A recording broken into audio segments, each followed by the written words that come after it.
The gospel today is the parable of the two sons.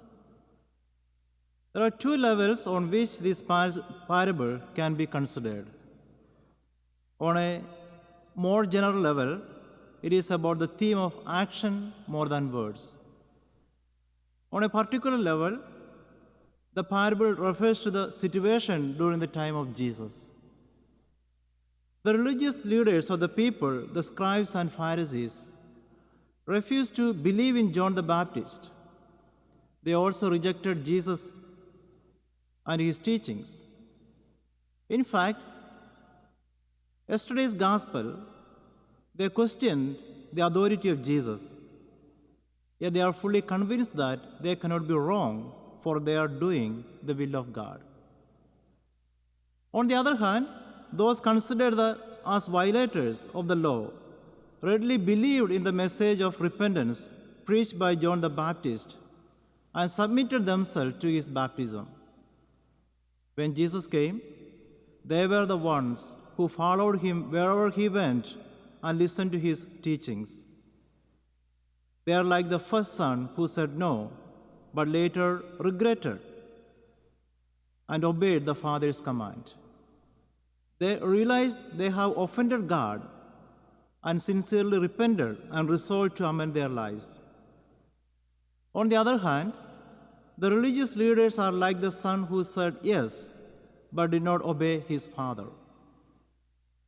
The question now is, which of the two sons shall we follow? The answer is none of them. They both have offended their father.